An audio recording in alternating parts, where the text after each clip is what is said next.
Welcome back to PipeCast on another Burley Boys summer and a special end of series. We'll be reviewing Melville at Sea's Redburn. Take a look at that tobacco. What we have here is Cornell Diehl's Redburn.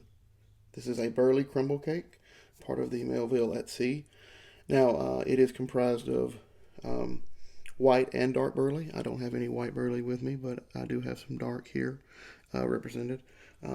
Dark fired Kentucky right in here, and then bright Virginia and red Virginia. Now, it comes in a crumble cake. Now, this is a little bit of a tighter crumble. If you're used to your Seattle pipe clubs, which is more of a, I think what we affectionately call the poor man's crumble cake, it's a little bit looser. This is, closer in regards to like a plug. I mean, it's not a plug, but it's closer to that that type of packaging. It's definitely a lot tighter. But you can see it's just layers and layers stacked in there and pressed. Now this is definitely a lot more uniform as far as the colors go, or a lot more, whereas we some of the blends we looked at, you can really tell what the more dominant component is. Here it is very spread out, very diverse. You see those lighter specks of the bright Virginia and the red Virginia, and then you get those darker browns, which is the dark fire Kentucky. And then I guess if you were going to venture out to guess to say what the main component is here, it seems to be that burley. Now some of that lighter leaf could be the white burley. Like I said, I don't have any of that for comparison here. But yes, this is a pretty evenly split here. A lot of components are going on here. So if you pinch off a little bit, you're gonna get you're gonna get a lot. And so here's kind of where we've been ripping it off here. Some of that leaf there, but yep, that's Redburn. Let's go see how it smokes. Well, that's Redburn. We've kind of gone through the entire Melville at Sea, and we're finally hitting our terminus with what is described on tobacco reviews, or its description, in my opinion, is one of the best sounding blends, coming out of the Cornell and Diehl house. It's got two types of burleys, bright Virginia and dark fired, with And red Virginia. And with the molasses and alcohol whiskey topping. Dark rum, yeah. Dark rum. Okay, well that makes more sense because it's kind of at sea, so that would make sense. And I've been smoking this thing for a little bit. This is your first smoke of it, right? It is. So yeah, I mean, so I've been smoking it, I don't know, about 5 minutes. I mean, if you could tell anything, I mean, I've been, I'm down there pretty good ways, I guess. And I filled it all the way. Oh yeah, before I get into it, I'm smoking out of a Savinelli 320, but it's what they call a Savinelli second, so it was unfinished. Of course, it's darkened over time, and it's a filter pipe, so it's got a filter in there. What do you got there? This is Eldridge Pipe's Slender Man. Oh yeah, I love that pipe. Me too. It's a good smoker. But yeah, so I'm halfway down the bowl, and I'm just now getting flavor. Like it's I don't think it's got anything to do with me, because I smoked yesterday.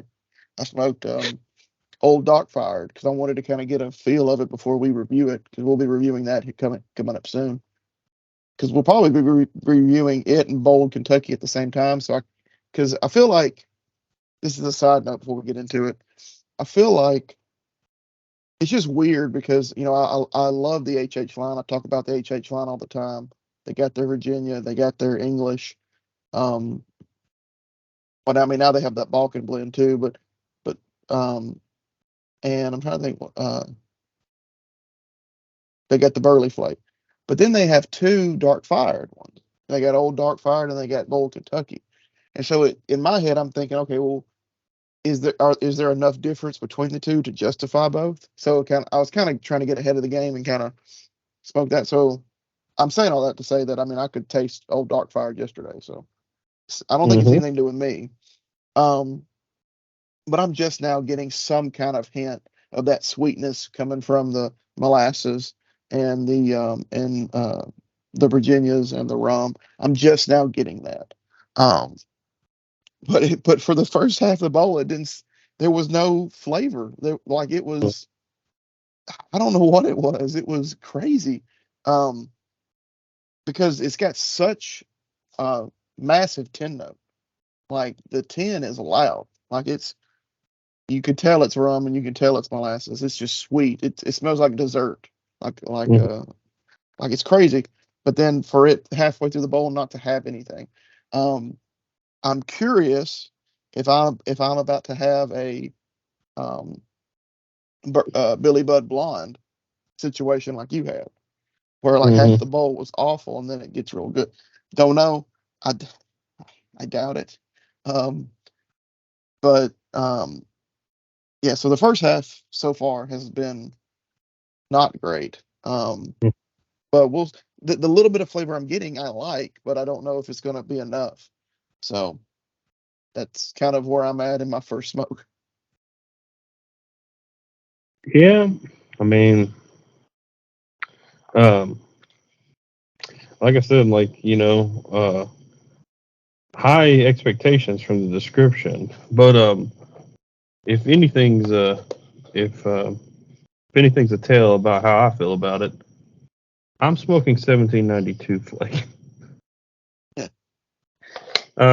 Yeah, like I would assume that the molasses and the rum would supplement like that kind of tobacco. The Burleys would take it on. It would have this is my idea of what would be gentle sweetness all the way through the bowl with a thick plume of smoke, and then everything could be kind of spiced with that dark fired Kentucky, and it's almost like they all cancel each other out.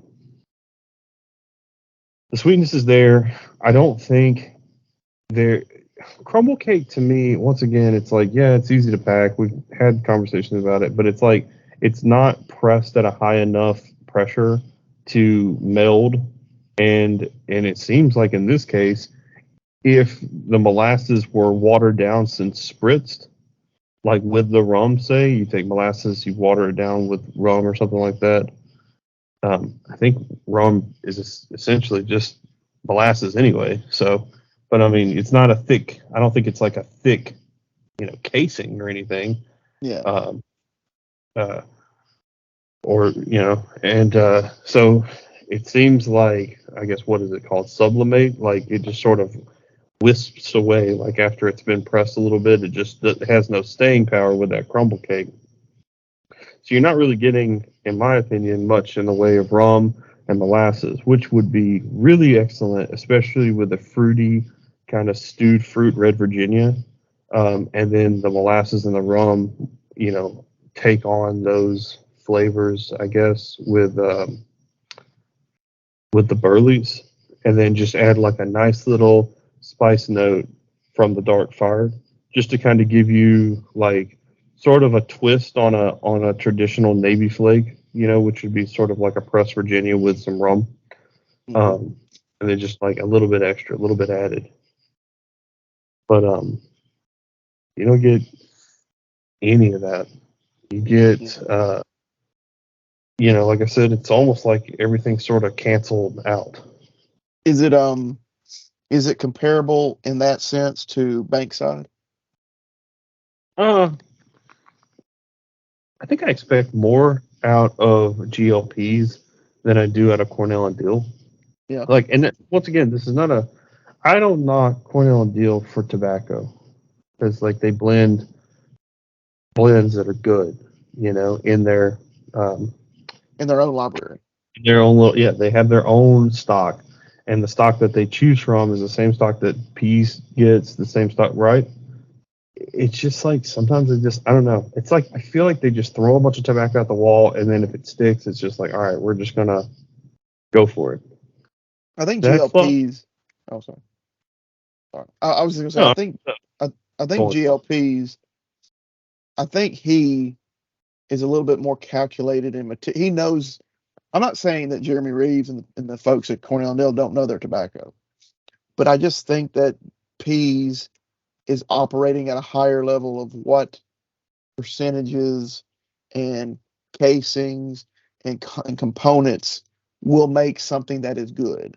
And now he's not 100%. We know that, but he hits them. He gets on base a lot more than Cornell and Diehl does. Is all I'm getting at. Yeah, So I mean, I think Pease is really good, but I think Pease, for the longest time, uh, one, I think it has to do with Cornell Diehl's catalog. It's like you got good stuff, you need to cull some of the stuff that just ain't cutting it. And I don't know why it's not cutting it. And I think I do kind of know why. I think what's happening here is they got a case of well, like, what about the people who are essentially just cheap smokers? Like, and I think there's just a lot of blends in the Cornell and Diehl library that are just, well, we've had it forever, and these pipe smokers keep coming back to it because they've only been smoking this for this many years. They buy it in bulk and they drench it in rum or whiskey, and they just go for it and they don't complain. But it just seems so crazy to have. I mean, like, so many blends. I'm actually curious if they're blending all of them all the time. well, when I first got into it, I was really I really wanted to be like I buy Peterson pipes and I smoke Cornell and Diehl blends. Like I was going to stick to that kind of. I was like, I go Irish with my briar and I go American with my tobacco. But and I'm not going to say I got away from that because Cornell Diehl is bad. I got away from it because there's just so many good blends out there that's not Cornell and Diehl. So that's just kind of what happened. Um, I emptied it out, by the way, because this stuff's atrocious. So, if y'all Not want, great. if y'all want this, if anybody wants it, message us on Instagram and we'll send it to you. What's left of it, which is about half of a Dumagali. Let's see here. What we got here?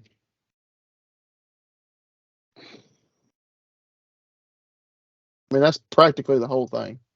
So. Yeah. I mean, I don't know.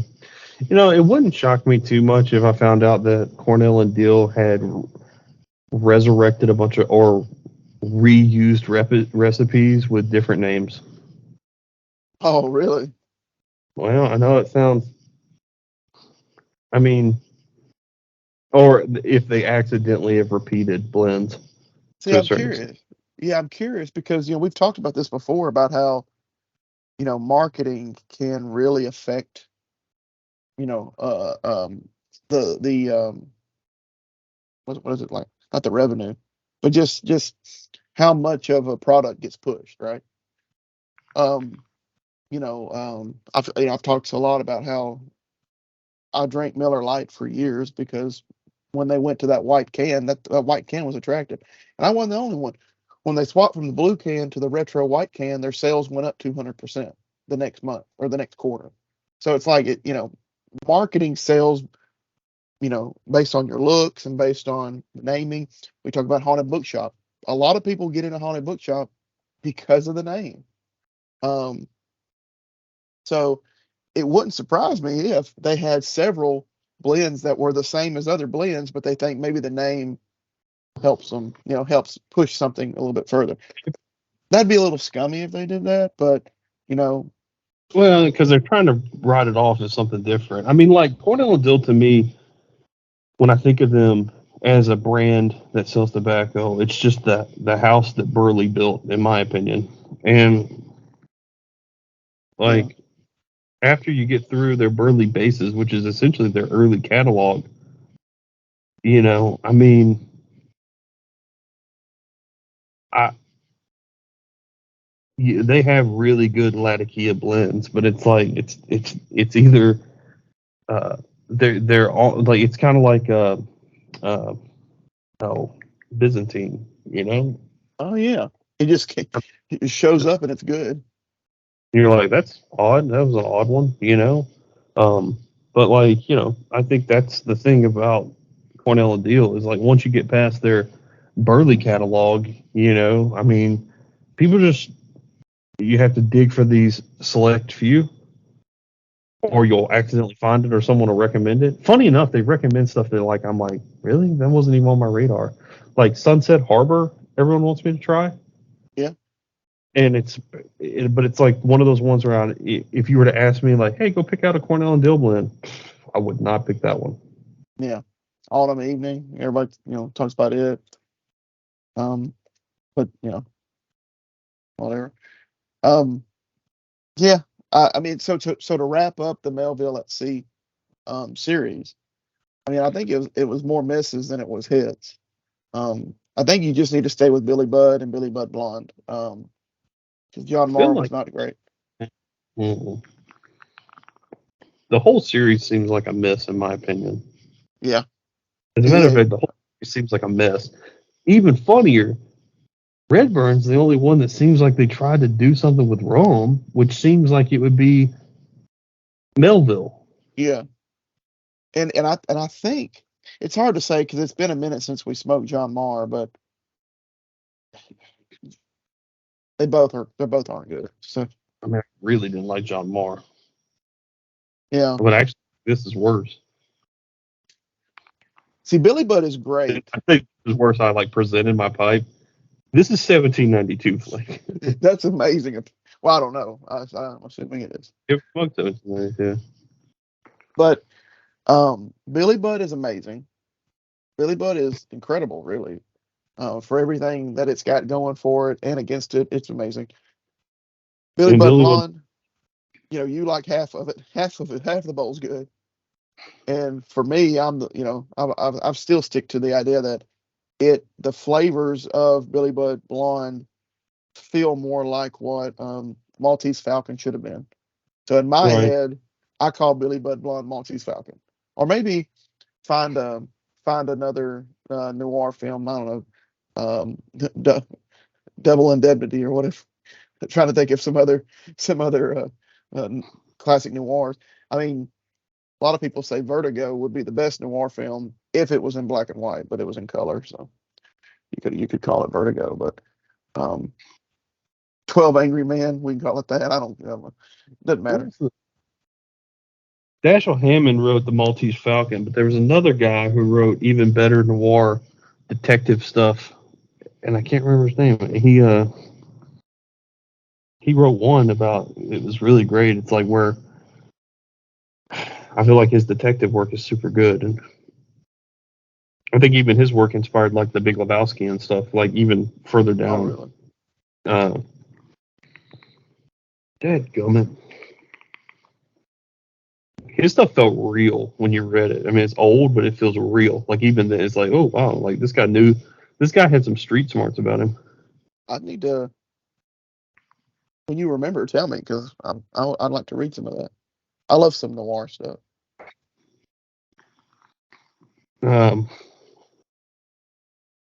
Dadgummit. I wish I could. I'll you know what? I can't help myself. I gotta look it up. We're looking it up. We're taking a side note here, fellas or folks. I say fellas because I've looked at the demographics on our channel, and guess what? 100% male.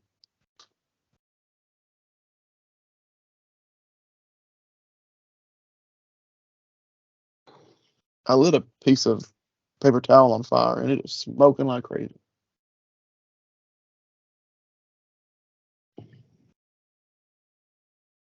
Where you get in trouble is when you get into like neo noir. Like that's not Is that what like you want. is that like modern stuff? Yeah, just like they take it and they just kind of turn it up a little bit. Now, isn't Dark Sea Like, considered neo? well, no, that's like science fiction noir. Okay, I Like think they I'm talking classify. about like Wild at Heart by like Barry Gifford. I haven't watched. You lent me Wild at Heart. I haven't watched it yet though. Didn't David Lynch? Isn't that a David Lynch film? Oh, yeah. Hang on, dadgummit. Like it's so hilarious. I have to actually look up how I'm going to find this. Is so funny to me. That's the funny. That's the crazy thing about our look. Let me give y'all a tip while he looks this up, and then I'll. Sorry to cut you off. No, you're good. If you want to find, if you're interviewing for a position, say you're in a position at your job where you interview people,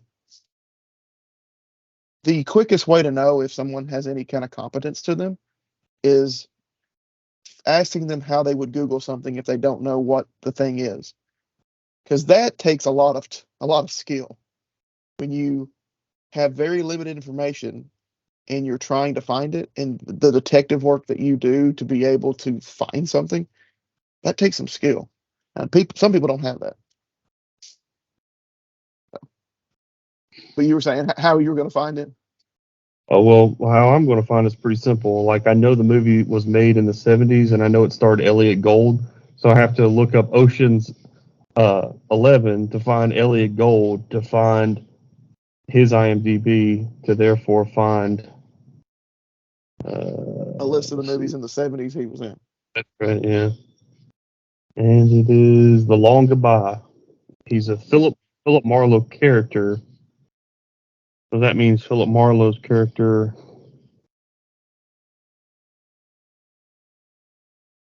is written by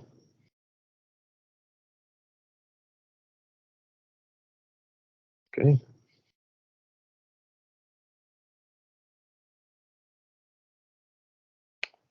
Raymond Chandler. That took forever, but it was published in 1953.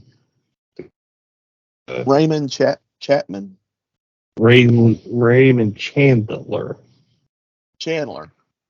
Hmm. Okay. Okay. Oh, Basically, all that like old kind of noir speak kind of stuff. A lot of that yeah. came out of his kind. His stuff's really good. He's like he's an excellent writer. I have to read some of that. See, my main listen. What I'm about to say makes me feel so much like a normie, but I'm just going to own it. Okay. Um, my so I grew up, watching some Hitchcock, right? Now again, Hitchcock is a little bit past noir, but kind of the stories are in a similar way, right? So, I grew up, funny enough, not really watching Psycho that often, but watching Family Plot was one of my favorites. Rope was a good one. Rope's a tight one. I like Rope because it all takes place in that one room. Um, To one day tightrope. yeah. um, The Man Who Knew Too Much. Um, um, Vertigo, North by Northwest, and my favorite was always Rear Window. That was always my favorite. Um, and so, like, I like that.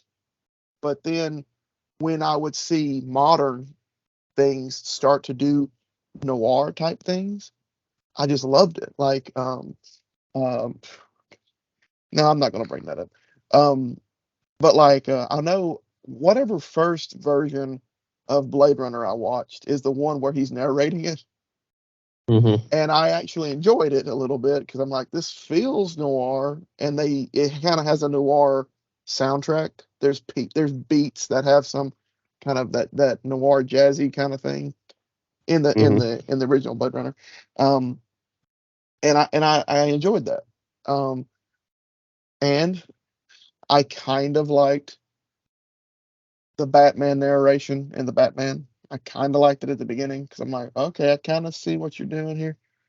Um, but yeah, so like I'm more familiar with modern day trying to be like noir.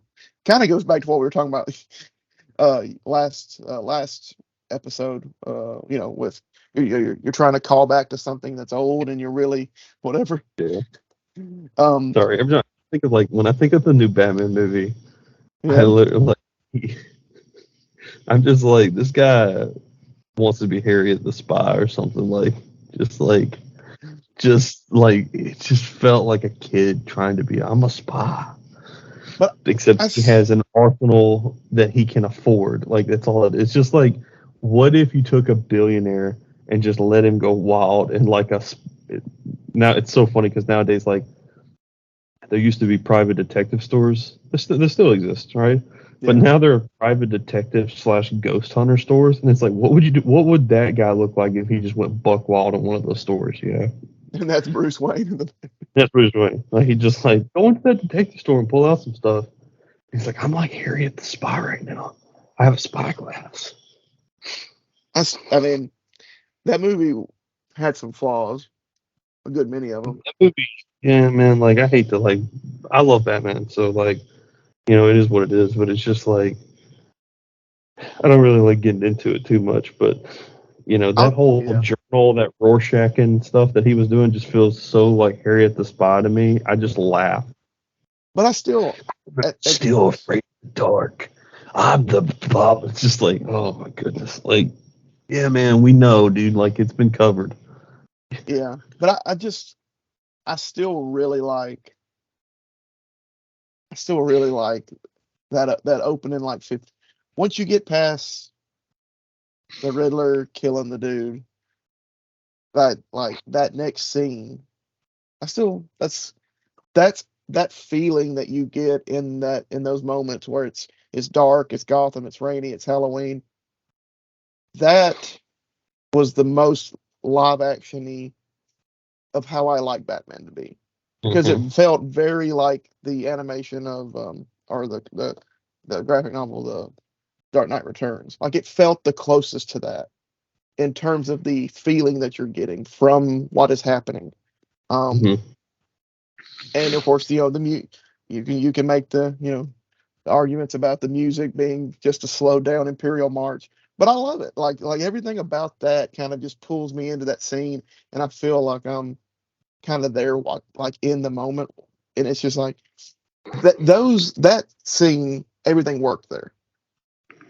After that, it kind of goes off the rails. But Mm-hmm. I know we probably disagree on that, but there's a lot of cool things that are happening. But I don't know why we got off on a tangent about noir stuff. I guess I was talking about Billy Bud Blonde being kind of what I thought Maltese Falcon should have been. Um, so kind of to wrap it back up. Yeah, Melville at Sea. Yeah, pretty much the whole series has been a miss. Um, and it's just not. Yeah, I don't know. I wouldn't go out of your way to get. No. Again, Billy Budd is good, and Billy Bud Billy Bud Blonde is good with a caveat, right? But I think they're both worth your time. John Moore and Redburn, they're not even worth thinking about. Like I wouldn't recommend them. I, w- I, if we could, I wouldn't even. I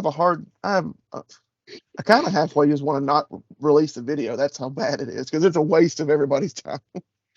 Well, You know, this is like an opportunity because we've done 2 reviews recently where they reformulated things, and it's like yeah, if there were ever time to reformulate something, this or blend, these would be the ones. It's like, can you like try to? I mean, how hard is it to just do base Virginia and a Navy rum or a Navy flake or like a rum? It's like it can be that difficult to just reformulate some stuff if you yeah. know. But I I mean, mean, Pease just also did like, Windjammer. yeah, I mean, that was good though. It was great. Yeah, yeah. So I mean, it's just like it's not complex to like add a couple of components, add some rum into it, and then get kind of like that whole aspect. But I don't know, man. It's I mean like it. Yeah, so you couldn't use white whale. exactly. You did Billy Bud Blonde. You couldn't do White Whale. I mean, like, I don't know, man. It's just the naming, just a lot. It's like, well, we'll just make it blonde. Like, no. Just do something else. Like, why are you doing it like that? If you were gonna, in my opinion, again, I enjoy these kind of things, thinking about how you're gonna name things and market things. I kind of, there's a part of that I enjoy. And it's like, if you're gonna do all Melville, right? Then they all four blends. If you're gonna do four, if you're dead set on doing four, all four need to be a story name or a character from a story, right? Billy Budd is both a character and a story. White Whale, whatever you could. There's a lot of stuff you could have done. But if you're going to commit to, if you're going to do something where you go, like look at Old Joe Krantz, right? Now it's not necessarily a series, but they have Old Joe Krantz and then Old Joe Krantz Blue and White and Red, I think. So if you're going to have Billy Budd and then have Billy Budd Blonde, then this needs to be Billy Budd Red, and then the other one needs to be Billy Budd Green or whatever. Like, stick to it. Well, they called it blonde, so you could do Billy.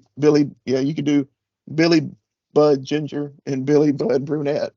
I don't care what you do, but stick to whatever formula you've created. I just Again, I just think these are random blends they didn't know what to do with. So they said, well, what if we made a series and it'll get more purchases out of it? And it worked. I mean, they still make it, so people still buy it. I guess so. So, yeah. Like, that's kind of the series. Don't recommend Redburn for this episode. Yep. No, not a recommend. It fails on the RRs. So, on both. Double strike. Double strikes.